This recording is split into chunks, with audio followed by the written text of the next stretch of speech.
Perkenalkan, nama saya Alung Dwi Adrian Susilo Putro dari Universitas Kristen Indonesia Maluku, Fakultas Ilmu Komputer, Program Studi Informatika, dengan mata kuliah Pengenalan Teknik Informatika. Di sini, saya diberikan tugas dengan materi Teknik Informatika dan Kalkulasi hingga Komunikasi. Teknik Informatika. Agar lebih memahami teknik informatika, kita harus tahu apa itu data, komputer, dan logika. Data. Menurut Webster New World Dictionary, data adalah things known or assumed, yang berarti data itu sesuatu yang diketahui atau dianggap. Data merupakan representasi fakta dunia nyata, yaitu angka, grafik tabel, gambar, lambang, kata, huruf, simbol, yang menyatakan suatu pemikiran, objek, serta kondisi dan situasi. Komputer. Pengertian dasar komputer adalah serangkaian alat atau mesin elektronik yang dapat memproses input berupa data dengan logika pemrograman tertentu untuk menghasilkan output berupa informasi dan menyimpannya untuk dapat digunakan lagi bila diperlukan. Sistem komputer dibagi menjadi 3, yaitu hardware, software, brainware. Hardware komputer atau perangkat keras komputer merupakan benda yang secara fisik dapat dipegang, dipindahkan, dan dilihat. Contoh, keyboard, speaker, disk drive, mouse, monitor, CPU, scanner, dan masih banyak lagi.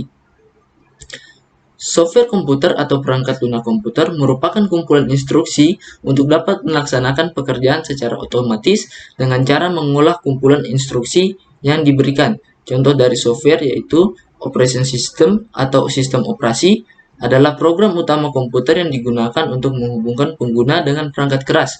Contohnya Windows, macOS, Linux, Android, Symbian, dan lain-lain. Application program atau program aplikasi adalah perangkat lunak siap pakai untuk menyelesaikan tugas tertentu, contohnya Microsoft Office, Adobe Photoshop, Winamp, antivirus, dan lain-lain. Utility program atau program tambahan adalah program pendukung yang memiliki fungsi sendiri, contohnya data recovery, screensaver, backup, dan lain-lain. Program language atau bahasa program adalah program yang digunakan user untuk berinteraksi dan memberi perintah tertentu pada komputer yang merupakan standar bahasa instruksi. Contohnya PHP, Java, HTML, Pascal, COBOL, C++, dan lain-lainnya. Brainware adalah pengguna yang menjalankan sebuah komputer. Contoh dari brainware ada 4. Yang pertama, sistem analis adalah seseorang yang bertanggung jawab atas penelitian, perencanaan, pengkoordinasian, dan merekomendasikan pemilihan perangkat lunak dan sistem yang paling sesuai dengan kebutuhan. Yang kedua, programmer adalah seorang yang mempunyai kemampuan menguasai salah satu atau lebih bahasa pemrograman. Programmer juga bisa dikatakan sebagai pembuat dan petugas yang menyiapkan program yang dibutuhkan untuk sistem komputer yang akan digunakan. Yang ketiga, administrator adalah seorang yang bertugas untuk mengelola suatu sistem operasi dan program-program yang berjalan pada sebuah sistem atau jaringan komputer. 4. Operator adalah pengguna biasa yang hanya memanfaatkan sistem komputer yang sudah ada atau istilahnya hanya menggunakan aplikasi-aplikasi tertentu saja, seperti orang-orang yang memanfaatkan komputer untuk membantu pekerjaannya. Dan terakhir, logika. Secara etimologis, logika berasal dari bahasa Yunani atau logos yang berarti hasil pertimbangan akal pikiran yang diutarakan lewat kata-kata dan dinyatakan dalam bahasa. Jadi bisa disimpulkan bahwa teknik informatika adalah ilmu yang secara khusus menangani masalah pengolahan data dengan memanfaatkan teknologi komputer melalui proses-proses logika atau pemrograman untuk memperoleh keluaran atau output berupa informasi yang bermanfaat bagi penggunanya. Komputer dari kalkulasi hingga komunikasi. Bagian A, hidup tanpa komputer. Sejak dari tahun 1990-an, komputer sudah hidup menjadi alat pembantu kita untuk kegiatan sehari-hari. Komputer adalah sebuah alat dipenuhi dengan aplikasi, data, dan program untuk mempermudah pekerjaan sehari-hari kita dalam informasi dan komunikasi. Memang komputer susah untuk diproduksi dengan alat-alat hardware dan software yang rumit dan canggih, tetapi dengan keperluan masyarakat dengan benda ini, banyak perusahaan telah memproduksi komputer dengan cepat dan harga yang terjangkau. Dengan ini, hampir semua orang di dunia menggunakan komputer atau laptop. Dengan adanya kombinasi antara komputer dengan internet, kegiatan sehari-hari kita dibuat lebih mudah. Bagian B, mesin proses informasi. Central Processing Unit atau CPU merupakan perangkat keras komputer yang disebut juga sebagai unit pengelola pusat. Fungsi CPU adalah sebagai kalkulator, tapi perbedaan antara CPU dan kalkulator adalah CPU lebih kuat daya pemrosesannya jika dibandingkan dengan kalkulator biasa. Adapun fungsi utama CPU adalah melakukan berbagai operasi termasuk operasi aritmatika dan logika terhadap yang datang melalui memori atau informasi yang dimasukkan melalui perangkat keras seperti keyboard, mouse, pemindai, maupun tuas kontrol. Berikut komponen-komponen dari CPU. Yang pertama motherboard, tempat memasangkan komponen lainnya seperti prosesor, video card, sound card, hard disk, dan lain sebagainya.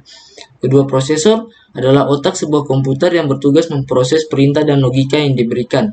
Yang ketiga, RAM berfungsi menampung data yang telah terproses oleh prosesor sebelum dialirkan ke bagian yang membutuhkan.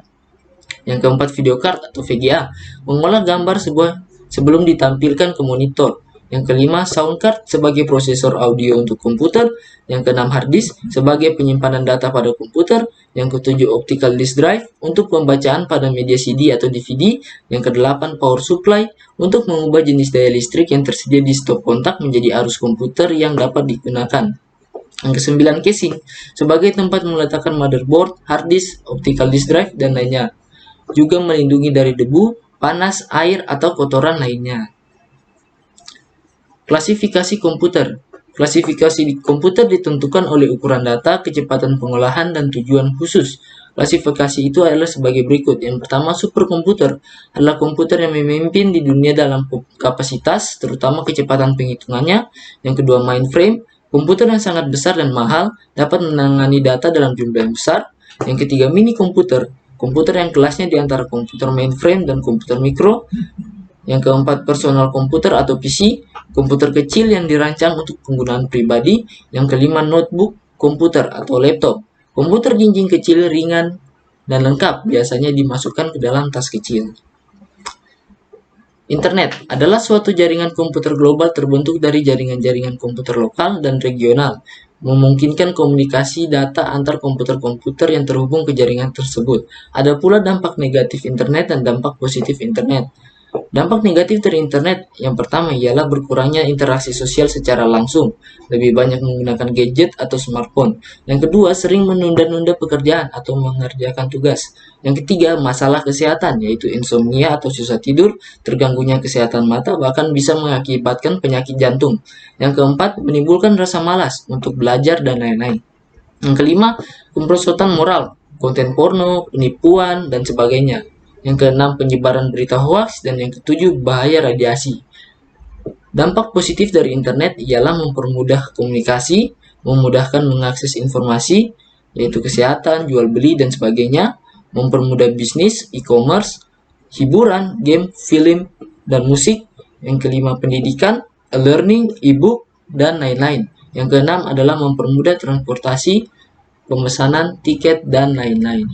Berikut adalah ringkasan materi dari saya. Terima kasih.